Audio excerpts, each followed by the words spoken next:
बहुत घटना।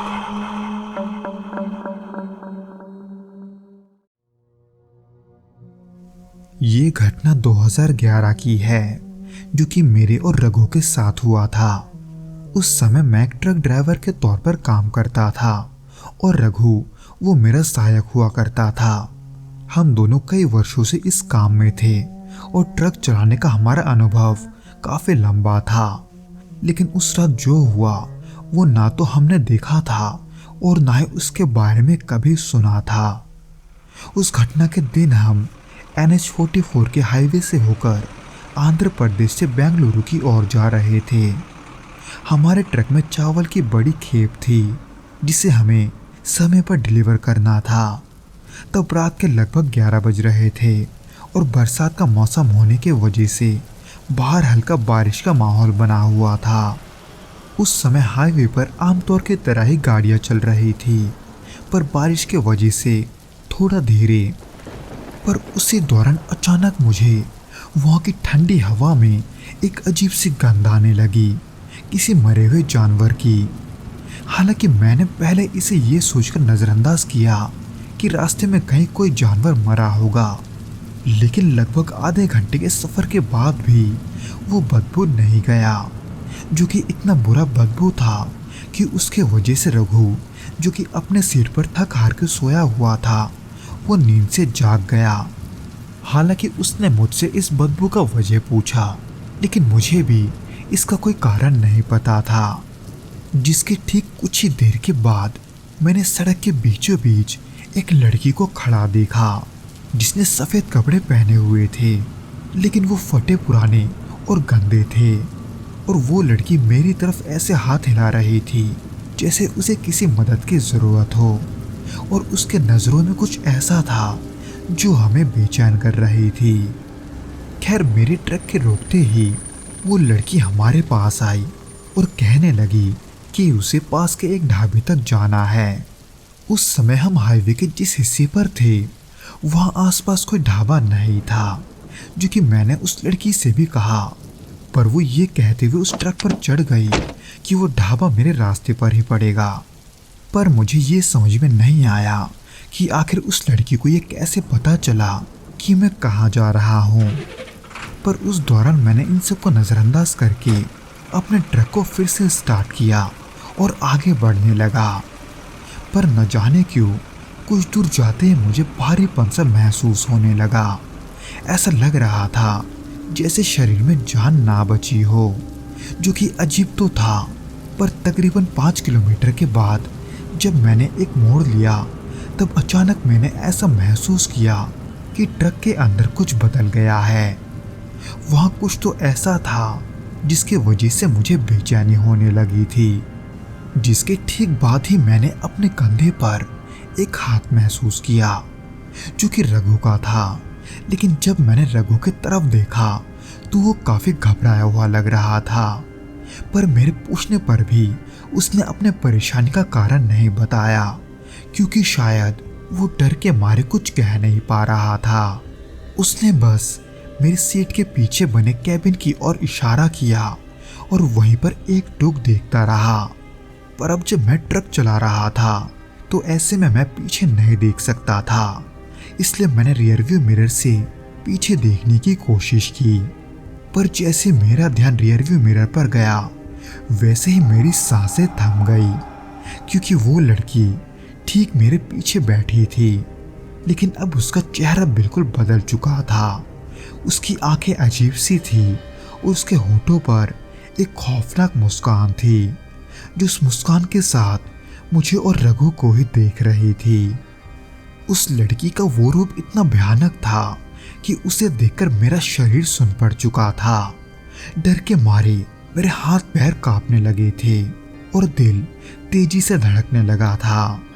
उस पल मैंने दोबारा रघु की ओर देखा, जो कि घबराते हुए मुझे बस यही इशारे कर रहा था कि ये जगह ठीक नहीं है। पर उस दौरान हमारे पास वैसे ही बैठे रहने के अलावा कोई और रास्ता भी नहीं था। पर फिर कुछ ही देर में ट्रक का इंजन भी अजीब आवाज करने लगा और ऐसा लगा जैसे ट्रक की गति धीमी पड़ रही है, यानी कि वो ट्रक अपने आप बीच रास्ते में बंद पड़ गई थी। ठीक उसी दौरान मैंने दोबारा अपने पीछे देखा, पर वहां का खौफनाक नजारा अब भी नहीं बदला था। यानी कि वो लड़की वो अब भी मेरे पीछे थी। उस दौरान ना तो मुझे और ना ही रघु को ये समझ में आ रहा था कि हमें क्या करना चाहिए। इसलिए मैं तो मन ही मन भगवान से प्रार्थना करने लगा। उस समय मुझे इतना डर लग रहा था कि मैंने डर के मारे हिलना तक बंद कर दिया।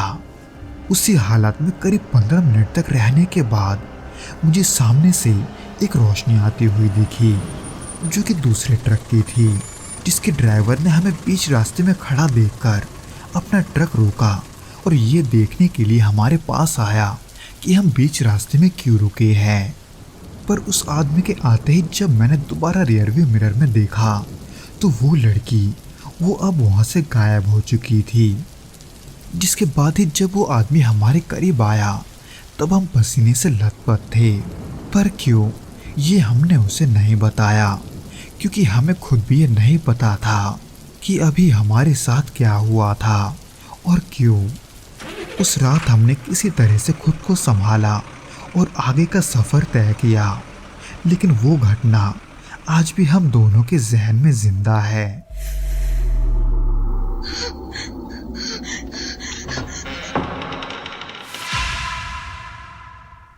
तो दोस्तों, आज के इस पहले घटना के बाद बिना किसी देरी के हम दूसरे घटना की ओर बढ़ते हैं। दोस्तों, आज के भौतिक घटना के एपिसोड को हम रमेश पासवान जी के पॉइंट ऑफ व्यू से सुनेंगे, जिनके साथ ये घटना वास्तव में घटा था। लेकिन दोस्तों, इससे पहले कि हम इस वीडियो में आगे बढ़ें, आप प्लीज़ इस चैनल को सब्सक्राइब करके इसे अपने दोस्तों के साथ शेयर ज़रूर करना, क्योंकि हम ऐसे वीडियोस हर शाम 6 बजे आपके लिए लाते रहते हैं।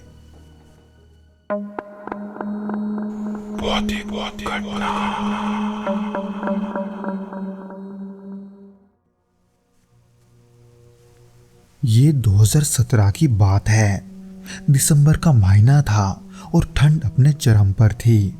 उन दिनों में पुणे में रात की शिफ्ट में टैक्सी चलाया करता था। पर उस दिन जिस दिन ये घटना हुई, उस रात मैंने अपनी शिफ्ट थोड़ी देर से शुरू की थी। रात के लगभग 11 बजे मैं बनर इलाके में एक सवारी को उतारकर मुल्शी की तरफ जा रहा था। वो इलाका शहर से थोड़ा बाहर था और उसकी सड़कें भी सुनसान थी। सड़क के दोनों तरफ पेड़ पौधों के वजह से वहां के हवा में ठंड का एहसास थोड़ा ज्यादा था। इसलिए गाड़ी के अंदर भी ठंड बढ़ने के वजह से मैंने हीटर चालू कर लिया, जिसके वजह से कुछ ही देर में गाड़ी में ठंड का असर कम होने लगा।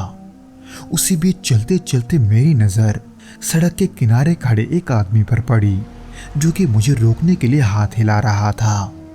वो अजनबी जहां मुझे मिला था उसके आसपास कोई घर नहीं था, इसलिए ये सोचकर कि ये एक लंबी सवारी हो सकती है, मैंने गाड़ी धीमी कर दी। वो आदमी दिखने में करीब 30-35 साल का लग रहा था। उसने एक पुराना सा कोट पहना था और उसके गले में एक मफलर लिपटा हुआ था। उसके चेहरे पर एकदम ऐसी थकावट थी जैसे वो काफी देर से चल रहा हो। इसलिए मेरे गाड़ी को रोकते ही उसने धीमे से गाड़ी का दरवाजा खोला और अंदर आकर बैठ गया। जिसके बाद मैंने उससे पूछा कि उसे कहाँ जाना है। उसने धीरे और बड़े ही सामान्य आवाज में कहा, अवस्थी नगर, जिसे सुनकर मैंने गाड़ी चलाना शुरू कर दिया। वो जगह इतना सुनसान था कि सड़क पर दूर दूर तक कोई नजर नहीं आ रहा था।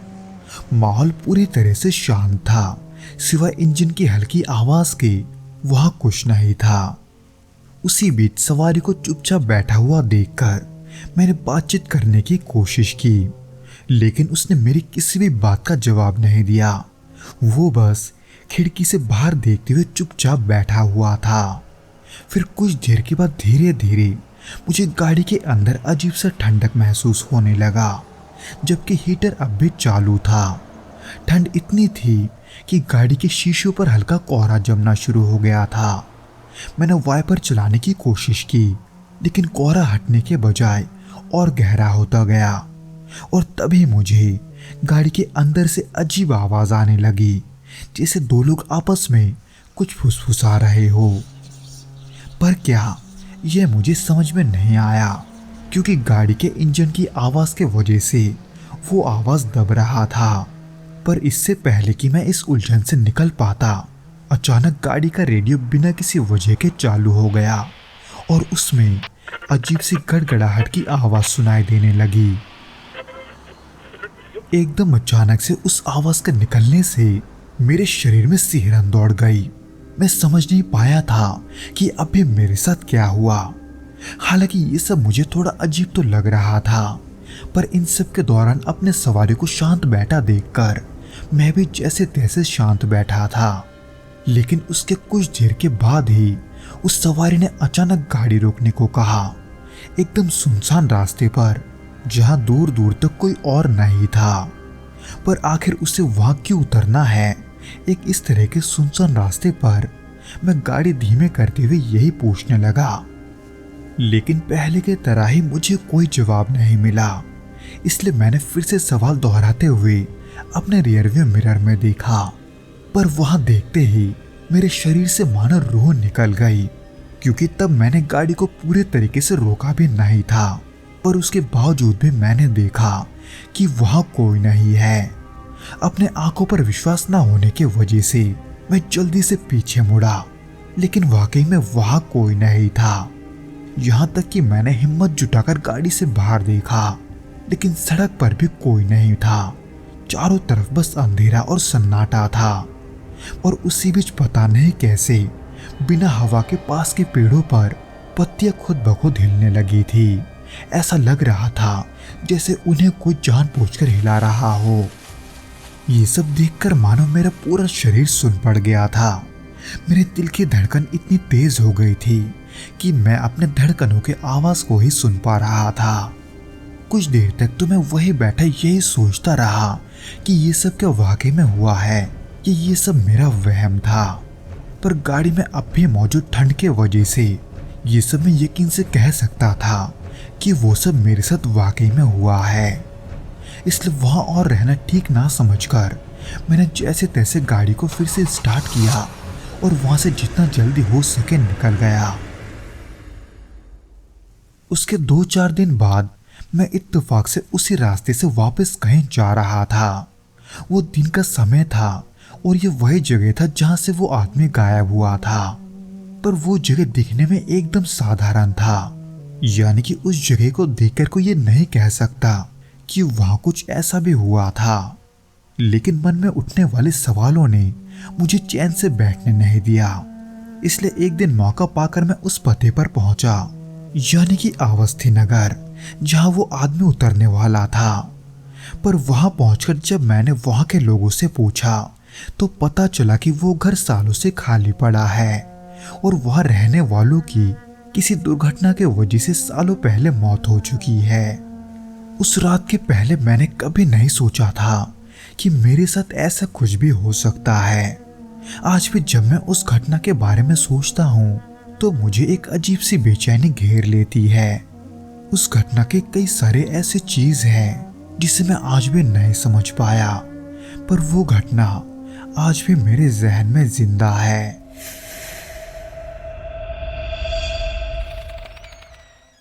तो दोस्तों, ये तो था वो घटना जो कि रमेश जी के साथ घटा था।